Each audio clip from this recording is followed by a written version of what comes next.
24 red roses hit Matteo De Luca's chest, and the entire ballroom forgot how to breathe. The stems were cold and damp against my palms when I pushed the bouquet back into his hands, their thorns catching on the black wool of his tuxedo. Around us, crystal glasses stopped halfway to painted mouths. A violin string scraped once from the quartet near the marble staircase, then went silent. The De Luca winter gala smelled of beeswax, expensive cologne, and thousands of roses I had spent 14 hours arranging beneath gold chandeliers hot enough to warm the back of my neck. Every face in the room had turned toward me. Some of those faces had been laughing 10 minutes earlier. Laughing at my hips when I squeezed between banquet chairs.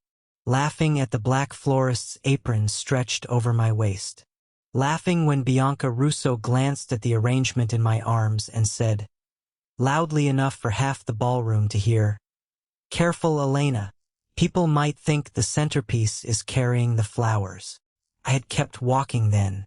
I had straightened the silver vase on table 12, clipped one damaged petal with my shears, and ignored the soft burst of laughter behind me. That was easier than looking at Matteo. He stood near the foot of the staircase with 4 men in dark suits positioned around him like locked doors. White skin, dark hair, black tuxedo, no tie. He didn't need to raise his voice. Men twice my size shifted when he moved one finger. Hotel managers called him Mr. De Luca. Politicians crossed the room to shake his hand. People like Bianca called him Matteo because they wanted everyone to believe they belonged close enough to use his first name. I called him nothing. Not until a waiter appeared beside me carrying a long black box tied with a satin ribbon. "For you, Miss Moretti." I knew who had sent it before I opened the lid. 24 red roses lay inside, flawless and tightly furled, their petals the color of dark wine. No card. No signature. There didn't need to be one. The waiter looked toward Matteo. So did everyone else. Bianca's smile disappeared. My fingers moved automatically over the stems, checking the binding, the spacing, the leaves. I had been a florist since I was 16. Flowers spoke even when people lied. 24 red roses were not casual. Not gratitude. Not an apology. In the old language of florists, they meant complete devotion. In Matteo De Luca's world, with a room full of people watching, they meant something sharper. Acclaim. My thumb stopped against a thorn. Across the ballroom, Matteo lifted his whiskey glass and watched me over the rim. He expected me to understand. I did. I closed the box. Then I carried the roses across 30 feet of polished marble, while whispers followed behind me like insects. His bodyguards stiffened as I approached. Matteo set his glass down. Up close, his expression was unreadable, but his gaze dropped briefly to the bouquet and returned to my face. "Elena."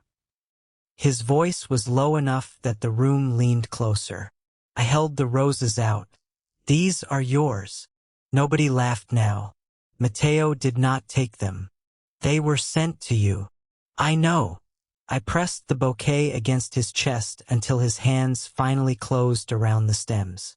One thorn pierced the satin wrapping with a dry little snap.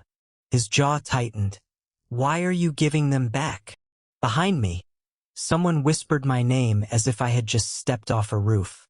I looked at the most feared man in the room, then at the roses between us. "Because if you want me near you, Matteo, you can ask me." His dark eyes narrowed. I released the bouquet completely.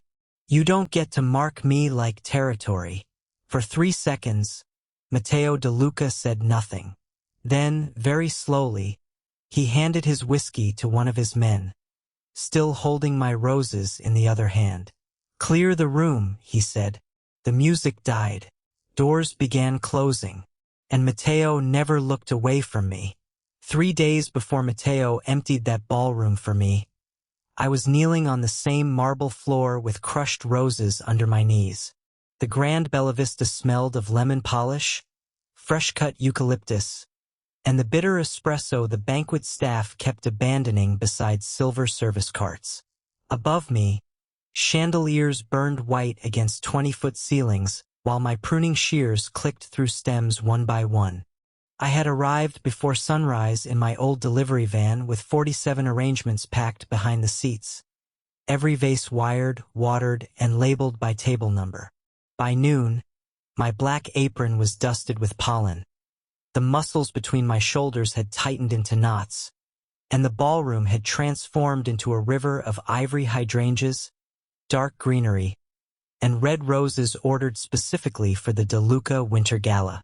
"Those go higher," Bianca Russo said behind me. I looked over my shoulder. She stood beside two women in fitted designer dresses, all three holding champagne even though the event was still hours away. Bianca pointed at the arrangement I had just finished. "Mr. DeLuca likes things elegant." I rose carefully, wiping moisture from my palms onto my apron. "It's built to the height listed in the event plan." Her gaze traveled from the centerpiece to my waist, then back again.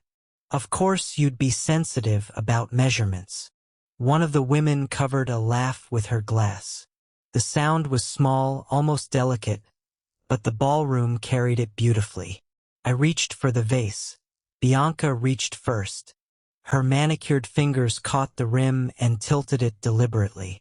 24 roses slid across the marble. Water splashed over my shoes. A crystal vase struck the floor and rolled without breaking, its base ringing like a bell. "Oops," Bianca said. "Maybe the table couldn't handle all that weight." This time the laughter came from more than 3 people. A banquet captain looked away. 2 servers pretended to straighten silverware. I bent down, not because Bianca had won anything, but because those roses had cost me money and 3 hours of work. Cold water soaked through the knees of my pants. A thorn caught my thumb as I gathered the stems, leaving a bright red bead against my skin. Bianca's heels stopped inches from my hand. "You know," she continued, "someone with your figure should probably stay behind the arrangements. They're supposed to be the beautiful part." I stood with the damaged roses against my chest. "Move." Her smile twitched. "Excuse me, you're standing on my greenery." She looked down. One narrow heel had crushed a spray of Italian ruscus into the floor. I held out my hand. "And you owe me for the vase setup you ruined." The women beside her went quiet. Bianca gave a short laugh. "Send the hotel a bill." "No. You broke it. You pay for it." I walked past her before she could answer, carried the salvageable stems to my work table, and rebuilt the centerpiece with my own hands. I cut every bruised petal away, replaced the snapped stems, tightened the wire, and raised the arrangement 2 inches. Not because Bianca told me to, but because I decided the room could handle something larger. When I carried it back, the ballroom doors opened behind me. Conversation thinned to silence. Black shoes crossed the marble with slow, measured steps. I didn't need anyone to whisper his name. Matteo DeLuca had arrived, and the first thing his dark eyes landed on was Bianca standing beside a puddle of rosewater at my feet. Matteo DeLuca crossed the ballroom as if the marble had been laid for his shoes alone. The soft thud of his steps carried beneath the chandeliers, and even the banquet crew stopped moving. 4 men followed him in black suits, broad-shouldered and silent, their jackets hanging too neatly to be ordinary security. The room smelled of wet roses and furniture wax, with a faint metallic chill drifting from the hotel's overworked air-conditioning vents. Matteo stopped beside the puddle Bianca had left at my feet. He looked at the crushed greenery, then at the arrangement in my arms. His eyes came to me last. "Problem?" he asked. Bianca opened her mouth before I could answer. "Nothing important. Your florist had an accident." I shifted the vase against my hip. Water ran down my wrist, cold beneath my sleeve. "Your guest had an accident," I said. My flowers survived it. One of Mateo's men glanced at me as if I had spoken during Massachusetts. Bianca gave a brittle little laugh. Mateo didn't. His gaze dropped to the rebuilt centerpiece. You made that. I made all 47. Elena Moretti. The banquet captain supplied quickly. Moretti Floral, Bleecker Street. Mateo looked at him until the man stopped talking. Then one of the bodyguards stepped sideways to clear Mateo's path and caught the wheel of my floral cart with his shoe. The cart jerked. A glass cylinder tipped toward the floor. I lunged, catching it against my chest before it shattered. But 6 white roses snapped at the neck. The room made that tiny collective sound people make when something expensive nearly breaks. I set the vase down carefully. Then I picked up the ruined stems and held them toward the bodyguard. $28 each. His eyebrows lifted. What? Garden roses. Special order. $28 each wholesale. He stared at me. I held out my hand. You broke 6. A server near the wall suddenly became fascinated with polishing a fork. Bianca smiled into her champagne. Mateo turned his head slightly toward his man. Pay her. The bodyguard blinked. Boss. You heard her. He reached into his jacket, pulled out $200 bills, and placed them in my palm. I counted them beneath the chandelier light, peeled off $32 from my apron pouch, and handed the change back. I'm not taking a tip for damaged inventory. Mateo watched every movement. Most people would. Most people aren't trying to keep a flower shop alive. I slid the broken roses onto my work table and reached for fresh stems. My shears snapped cleanly through green stalks, sharp and rhythmic. Mateo moved closer, stopping on the other side of the table. He picked up one of the discarded roses between 2 fingers. Against his black cuff, the white petals looked almost luminous. You're not very impressed by me, Miss Moretti. I tightened floral wire around the replacement stems. You haven't ordered anything yet. Something shifted at the corner of his mouth. Not a smile. Close enough to make Bianca's champagne glass stop halfway to her lips. Mateo set the damaged rose down. Then consider this an order. I finally looked at him. His voice stayed quiet, but every person within 20 feet leaned toward it. For the gala Friday night, I want every arrangement handled by you personally. No assistants making substitutions. No hotel staff touching the centerpieces. He glanced at the red roses stacked behind me, then back at my face. And save 24 of your best red roses. My fingers stopped around the shears. For what? Mateo held my gaze for one long second. You'll know Friday. By Friday night, Bianca Russo had decided that if Mateo DeLuca was going to look at me, she would make sure the whole ballroom looked too. The Grand Bella Vista had changed since my setup days earlier. Candlelight shimmered across black marble. A jazz trio played beneath the staircase. And the air carried red wine, beeswax, and the green bite of freshly cut rose stems. I moved between the tables checking arrangements, my black florist's dress brushing my calves, pruning shears tucked into the leather holster at my waist. I had rebuilt every centerpiece myself. 47 tables. Hundreds of roses. Not one broken stem. Mateo stood near the bar beneath a chandelier, surrounded by men in dark suits and guests who approached him carefully, as if even conversation required permission. His black tuxedo made the white rose in his lapel look almost silver under the lights. I had placed that rose there indirectly, along with every other flower in the room, but I had not spoken to him since his strange order 3 days earlier. Bianca noticed that too. She intercepted me near the center of the ballroom while I adjusted a loose stem in a tall crystal arrangement. Elena, she said brightly. Too brightly. Conversation around us softened. 3 women beside her turned their champagne glasses slowly between manicured fingers. You clean up surprisingly well. I clipped the damaged leaf. Snip. The centerpiece doesn't need commentary, Bianca. Her smile hardened. I meant you. She stepped closer, perfume cutting sharply through the scent of roses. Though I suppose black is useful. Very forgiving. A few people laughed. Not everyone. That seemed to irritate her more. Bianca raised her voice. I've just been wondering something. I set my shears down beside the vase. That sounds exhausting. Someone near the bar coughed into a napkin to hide a laugh. Bianca's cheeks tightened. Then her eyes flicked toward Matteo. He was watching us now. So were his bodyguards. She wanted an audience, and she finally had the one she cared about. Do you honestly think a man like Matteo would want someone built like you standing beside him? The jazz trio continued playing, but the room around me seemed to lose every other sound. A waiter froze with a silver tray balanced against his palm. Champagne bubbles hissed softly in the nearest glass. Bianca looked me over with theatrical slowness. You're the florist, Elena. You arrange beautiful things. You aren't supposed to mistake yourself for one of them. My fingers curled around the cool rim of the crystal vase. Matteo moved away from the bar. One step, then another.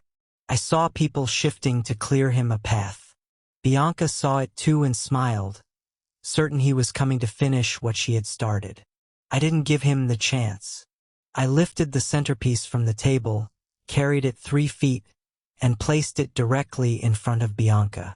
The heavy crystal landed against marble with a clean, solid knock. You're right about one thing, I said. Her smile returned.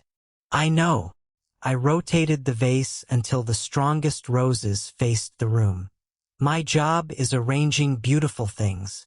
I removed one wilted rose from the center, its petals already browning at the edges, and laid it beside Bianca's champagne. And when something starts ruining the arrangement, I take it out. Nobody laughed this time. Bianca stared at the discarded flower. Behind her, Matteo stopped walking. His gaze moved from the rose to me. I picked up my shears and stepped around Bianca. Enjoy the gala. Her hand closed around my wrist. We're not finished. I looked down at her fingers until she released me. Then Matteo's voice came from directly behind her, quiet enough to chill the space between us. No, Bianca. You are. Matteo's words left Bianca standing beside the wilted rose while the ballroom quietly rearranged itself around her. Nobody rushed to comfort her. Nobody laughed. The jazz trio resumed with a soft brush of drums. Silverware began touching china again, and the scent of candle wax mixed with crushed rose leaves beneath my shoes. I pulled my wrist close to my body where Bianca had grabbed it and reached for the centerpiece. Matteo caught the base before I could lift it. Leave it, he said. I have work to do. So do I. His hand remained against the crystal. Mine remained on the opposite side. Between us, red petals trembled from the movement. She won't touch you again, he said. I looked past his shoulder. Bianca had already disappeared into the crowd, but every eye following her returned immediately to us. That isn't your promise to make. Matteo's gaze sharpened. In my room, it is. This is a hotel ballroom. I took the vase from his hand. And these are my flowers. For the first time that evening, someone behind Matteo made the mistake of smiling. His eyes flicked toward the man, and the smile vanished. I carried the centerpiece back to the table myself. When I turned around, Matteo was still watching me.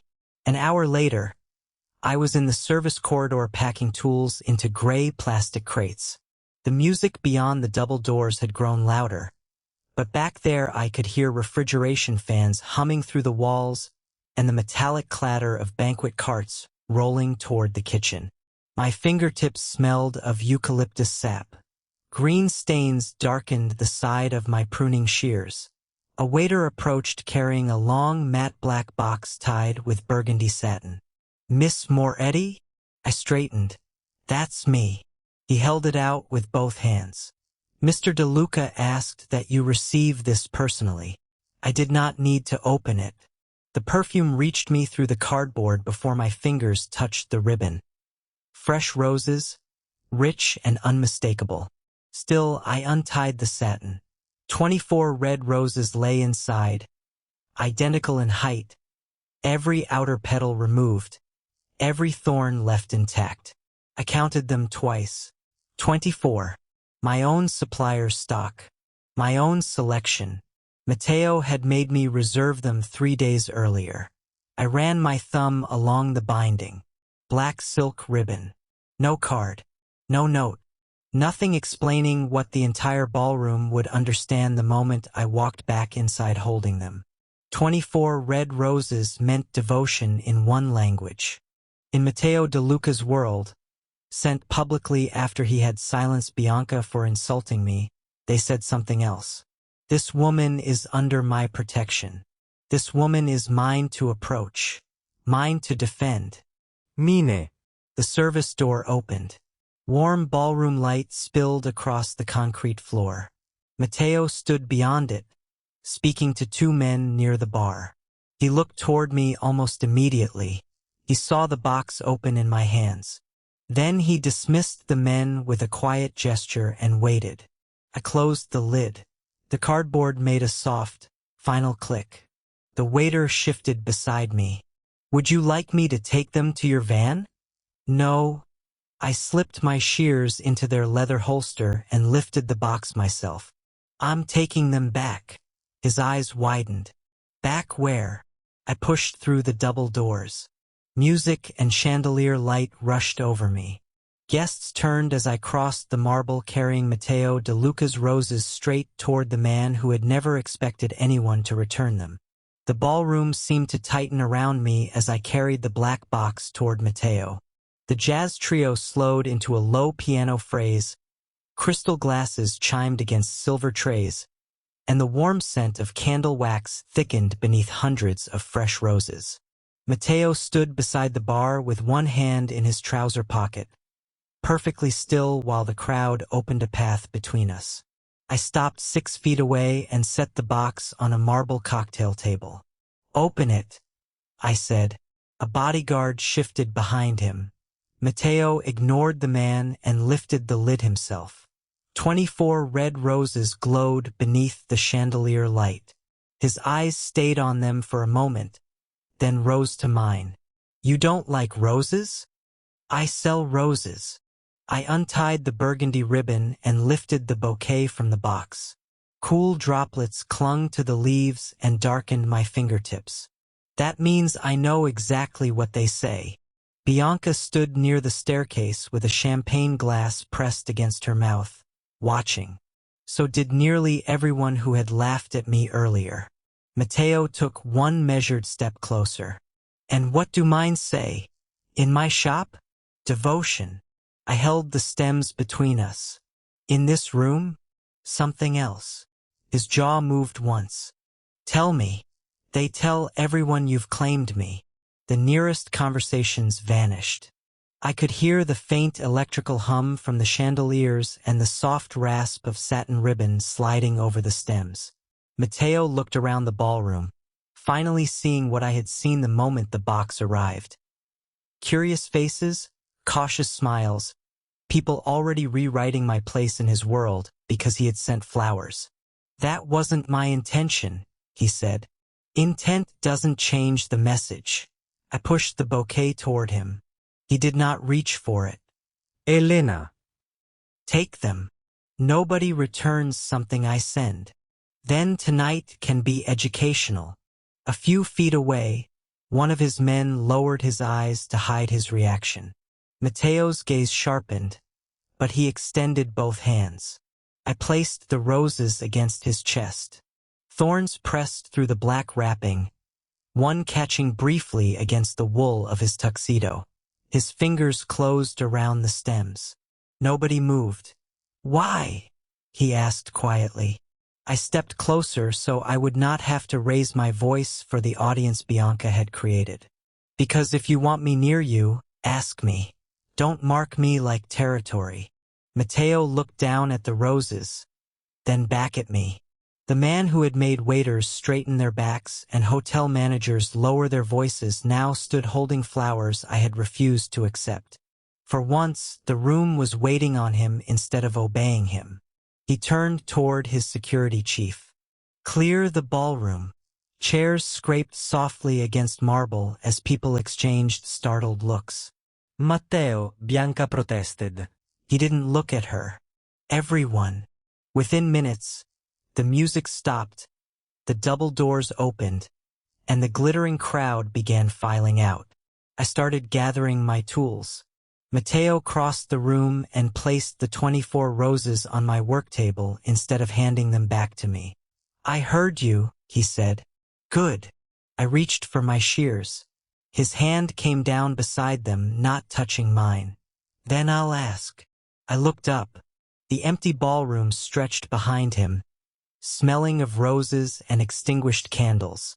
Matteo De Luca, the man nobody refused, met my eyes and said, Elena Moretti, will you stay and have one coffee with me? This time, the choice belonged entirely to me. I should have said no to the coffee, but 20 minutes later I was sitting across from Matteo De Luca at a narrow service table while the ballroom crew stacked chairs around us. The air smelled of burnt espresso, extinguished candles, and roses warming under chandelier heat. Somewhere beyond the swinging kitchen doors, metal pans clattered and a dishwasher hissed. Matteo had taken off his tuxedo jacket and folded it over the chair beside him. But nothing about him looked less dangerous. The 24 roses rested between us in a silver ice bucket because I refused to take them home and he refused to throw them away. You always argue this much with clients? He asked. I stirred sugar into my coffee. Only the ones who send messages without asking whether I want to receive them. His eyes dropped to the roses. Then I'll be clearer. He slid a cream envelope across the table. Inside was a contract for a private De Luca family dinner the following week. Flowers for his Manhattan townhouse, 3 floors, 40 guests, complete creative control. The number at the bottom made me stop turning the page. This is 5 times my normal rate. You'll be working inside my home. That doesn't make hydrangeas 5 times more expensive. No, he lifted his coffee. It makes your time worth protecting. I closed the contract. If you mean watching me, say watching me. Matteo set the cup down. Porcelain clicked softly against the saucer. I want you close enough that nobody mistakes disrespect for permission. I pushed the contract back toward him. Then write the job correctly. Florist, not possession. He took out a fountain pen, crossed out the security clause himself, initialed the change and handed it back. That was how I ended up in the De Luca townhouse 4 days later, standing beneath a 12-foot ceiling with eucalyptus on my apron and 2 armed guards pretending not to watch me arrange white garden roses. The house smelled of cedar, polished stone, and simmering tomato sauce from somewhere below stairs. Matteo passed through the drawing room every 20 minutes, always with someone speaking quietly at his shoulder, always finding my face before he left again. I ignored him until my delivery assistant rolled in the final crate. Inside were the place card arrangements requested through Matteo's private event account. Rosemary, white roses, and narrow strips of black ribbon tied around each vase. I froze with my hand over the first knot. The pattern was wrong. Not ugly. Wrong. Florists notice repetition. 3 tight wraps, 1 loose. 2 tight, 2 loose. Then 4 tight. It was too deliberate to be decoration. I untied 1 ribbon and found a tiny embossed number hidden beneath the fold.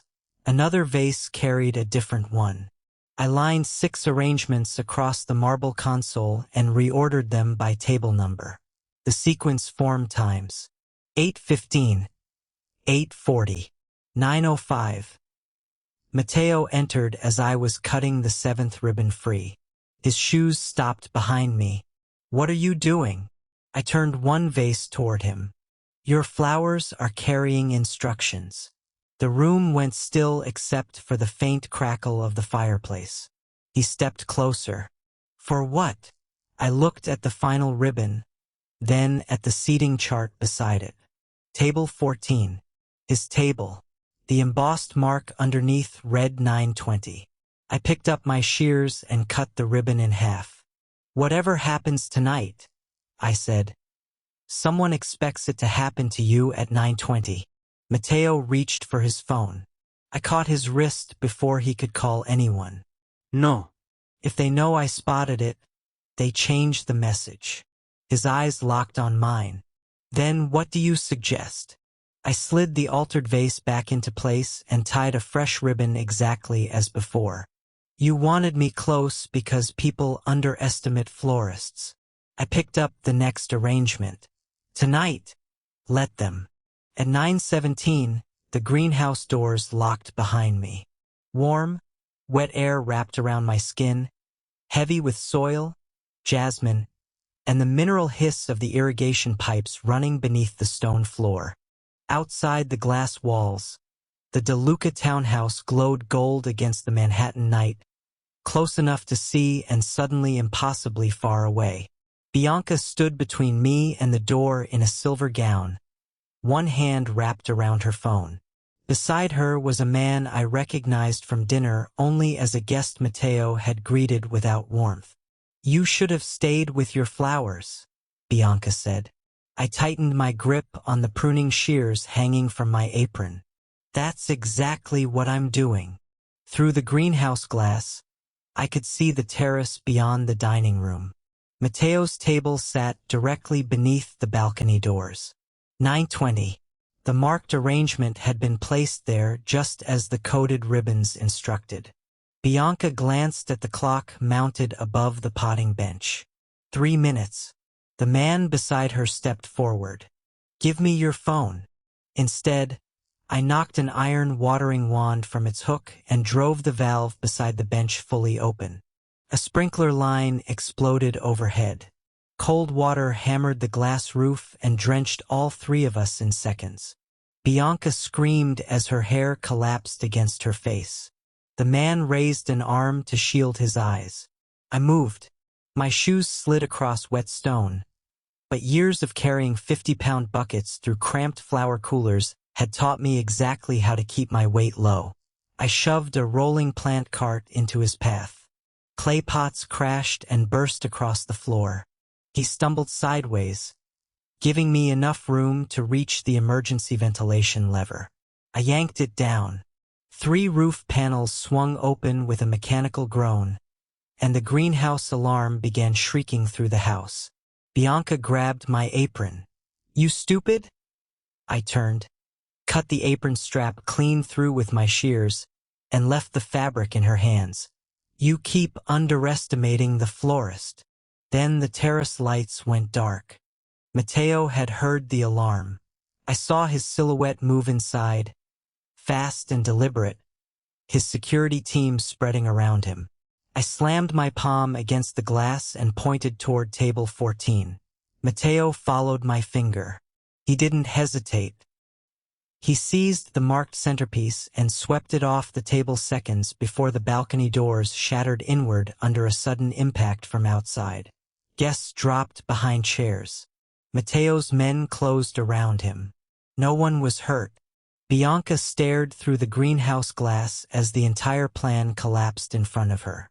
"It was supposed to look accidental," she whispered. I heard it clearly because the irrigation line had finally sputtered quiet. I lifted her fallen phone from the wet floor. The screen was still recording. Matteo reached the greenhouse less than a minute later.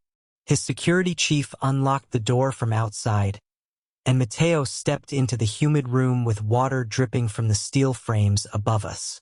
His gaze moved over Bianca, the overturned carts, the broken pots, then stopped on me. I held out the phone. She just confessed. Bianca went white beneath the greenhouse lights. Matteo took the phone, but instead of looking at the recording, he looked at my soaked dress, my bare apron strap, and the shears still clenched in my hand. "Are you hurt?" "No," I pointed toward Bianca. "And neither is she. Keep it that way." His eyes held mine for one long second. Then he handed the phone to his security chief. "Call the police. Give them everything." Bianca stared at him. "Matteo, you can't be serious." He stepped aside, leaving a clear path between me and the greenhouse door. "I'm very serious." I walked past him into the warm gold light of the townhouse. Behind me, the woman who had mocked my body was being escorted out under the evidence provided by the florist she thought invisible, while the mafia boss everyone feared followed me instead of leading the way. 3 weeks later, I walked back into the Grand Bella Vista through the front doors instead of the service entrance. Warm chandelier lights spilled across the marble. A string quartet played beneath the staircase, and the air smelled of beeswax, champagne, and nearly 2,000 roses delivered that morning from my shop. My shop. Moretti Floral had spent years surviving on weddings, apologies, funerals, and last-minute restaurant orders. Now my name appeared in gold lettering on every event card in the ballroom.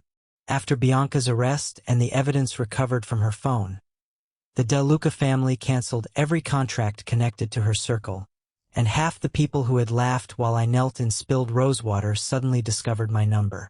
I accepted their business. I did not accept their excuses. Miss Moretti, a woman who had once hidden a laugh behind her champagne, approached me beside table 12. She held her shoulders stiff beneath a pale designer gown. "The arrangements are extraordinary." I adjusted a red rose that had shifted beneath the heat of the lights. "They're exactly what you ordered." She swallowed. "I was hoping you might handle my daughter's wedding." I handed her one of my cards. "My assistant will check availability. No revenge speech. No humiliation. Just my name embossed above hers for once." Across the ballroom, conversations changed pitch. Matteo De Luca had entered. Black tuxedo, white shirt, no flower in his lapel. For bodyguards remained near the doors, but he came toward me alone. People moved aside automatically. I didn't. Matteo stopped in front of me, close enough that I could smell cedar and espresso beneath the roses. His gaze moved over the room I had built, then settled on me. "You changed everything." "I changed the centerpieces." "Those too." A waiter offered him champagne. Matteo declined without looking away. Then he did something more unsettling to the room than any threat could have. He waited. No bouquet. No black box. No public declaration disguised as generosity. Just a question. "Elena, may I stand beside you tonight?" The quartet continued softly behind us.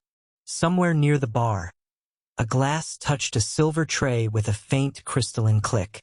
Every person who had once decided what kind of woman belonged near Matteo De Luca was watching. I looked at his empty lapel. Then I turned to the nearest centerpiece and selected one red rose. Fresh, open, thornless because I had prepared it myself. I trimmed the stem with my shears and stepped back toward him. Matteo stayed perfectly still while I slid the rose through his buttonhole and secured it against the black fabric. My fingers left a trace of cool water on his lapel. "You can stand beside me," I said. "Not in front of me." His mouth curved slowly. "Understood." He offered his arm but did not touch me until I chose to take it. Then we walked together through the ballroom. Nobody laughed. Nobody whispered about my waist, my apron, or whether I belonged among beautiful things. They looked at the flowers, then at me, and finally understood the lesson Matteo had learned first.